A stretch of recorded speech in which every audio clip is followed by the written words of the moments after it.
Hi, parents. Um, my name is Miss Baskin, and I am your child's chemistry teacher.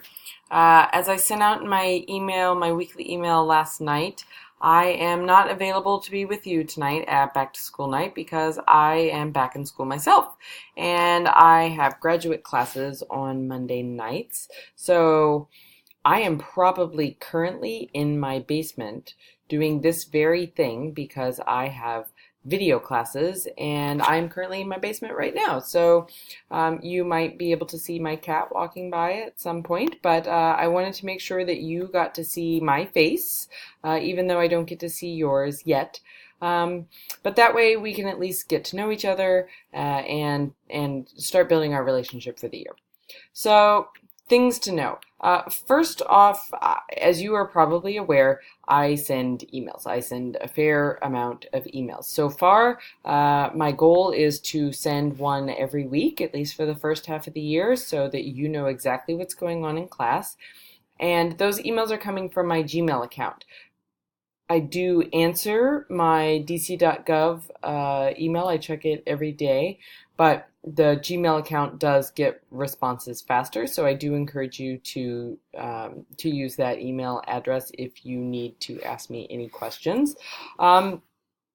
I will continue to let you know what assignments are due when we have quizzes, things like that, through those weekly emails. You are always free to ask me about grades and how things are going, although I do keep Aspen pretty up to date.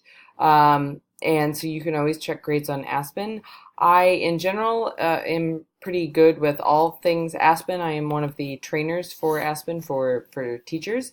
But I haven't gotten my hands on the parent view, so I'm not 100% certain what you guys see when you log into Aspen. But I can tell you that if you log in on your phone, Aspen is horrible on the mobile site.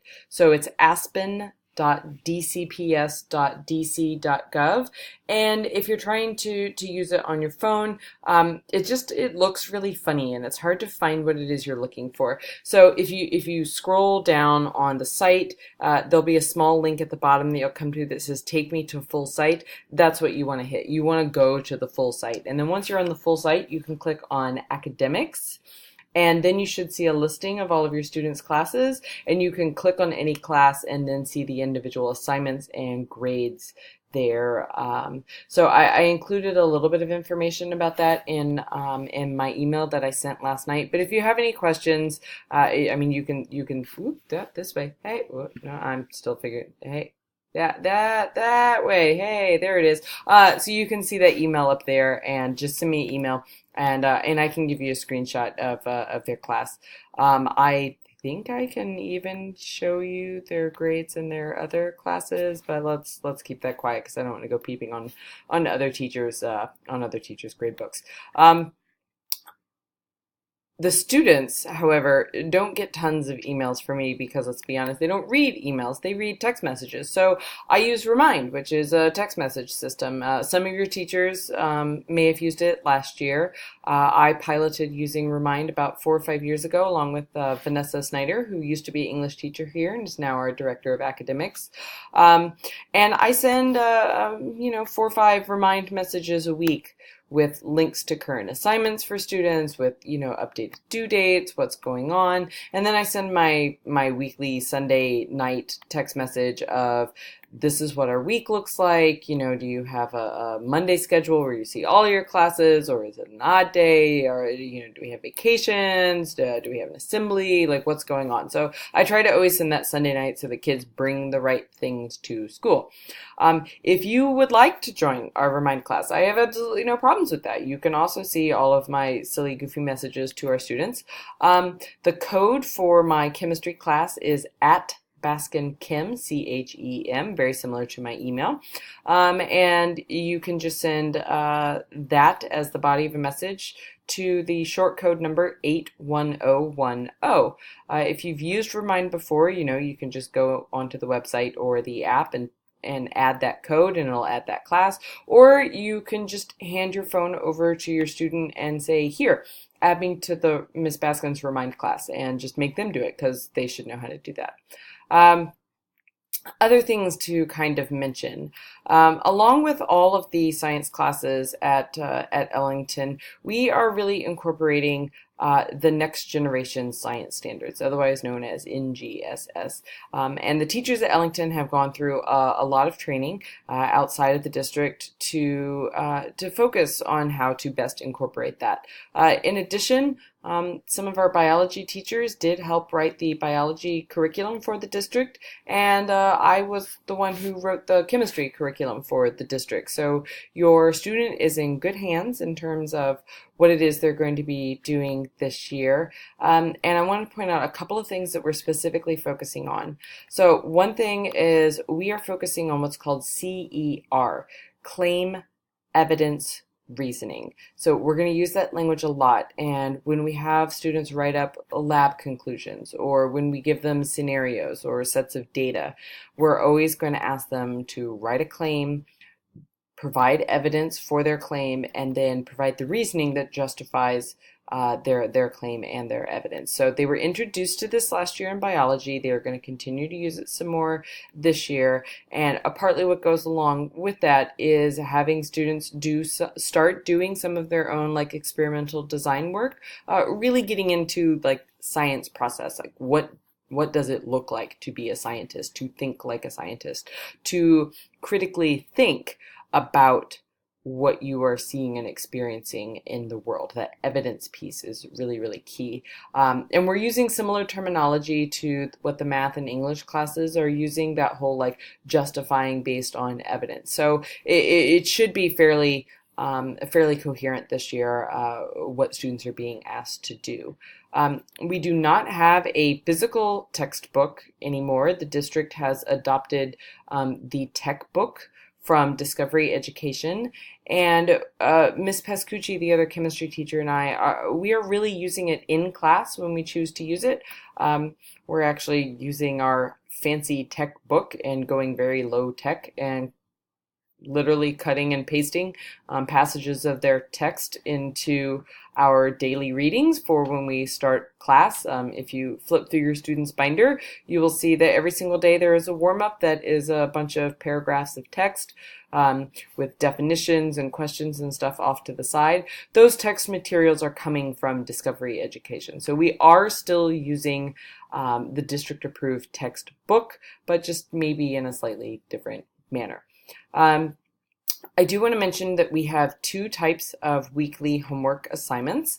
The first are the weekly video assignments, and these videos are on what we're about to cover. So they're things, they're previews of what the week will look like. So I don't tell the kids, but they're basically completion assignments.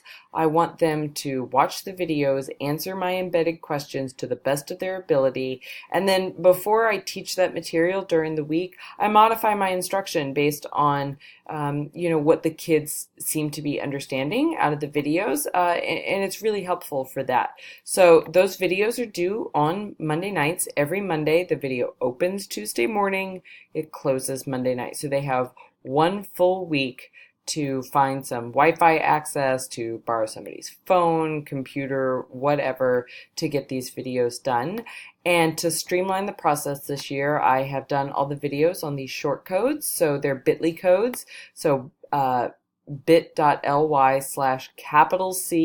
for Kim, capital V for vid. And then this week the number is 4 because this is our 4th video. And that video is due in a couple of hours. And then next week, that's going to be video 5 and then 6, etc. And we'll end the year at about video 30, 32, something like that. The other assignment we have are what we refer to as calm assignments. So I will always be asking students, did you do your video? Did you do your calm? And calm is a web-based homework system from Indiana University, and I participated in a pilot with them years ago, and they have given us free access to this online homework system, and it's really, really nice because we can do calculation-based questions. We can do multiple choice questions, fill in the blank questions. But the nice thing is it lets them know immediately if their answer is correct. And it submits questions immediately, question by question. They don't have to do all, say, 13 questions or what are due tonight by 10 p.m. So those 13 questions, they can do one question on Tuesday and 3 questions on Thursday and finish the rest of them over the weekend and do them just small chunks at a time. They don't have to sit down and do them all at once. But they have multiple chances to answer the questions if they get one wrong. So I feel like over the years that I've been using this, and I've been using it for 7 years, that students like the immediate feedback, and they do appreciate the fact that I can't lose their homework and that they can't lose their homework because they answer a question and it's submitted. So those questions are also due on Monday nights by 10 p.m. And the website is calm.indiana.edu. And they have a username. I've generated the accounts. Their username is their last name, first initial. So, for instance, my name is Michelle Baskin. So my username would be Baskin M.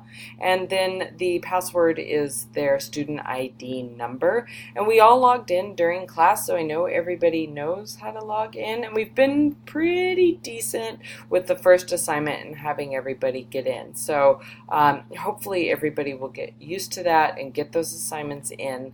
And then those are our main 2 homework assignments, because your kids go to a school from 8:30 to 5 and they take 10 different classes. So I try and keep my homework simple. They have 2 assignments every week, both due Monday nights. I assign them Tuesday morning. They're due Monday nights. There is never any deviation from that unless we have some sort of inclement weather situation, in which case I'm then going to use Remind to tell them that I am accepting things at a different time, because that's what Remind is for. All right, well, I hopefully will get to see you soon. Hopefully you have peeped into the window of my classroom there and you've seen all of our pretty new stuff that we're going to get to use this year. And our first parent-teacher conference, I believe, is the second week of November, so hopefully I will get to see you then. And again, my apologies for not being there tonight. I am probably literally sitting in front of my computer as you are watching this doing that grad school class. So thanks again, and bye from my basement.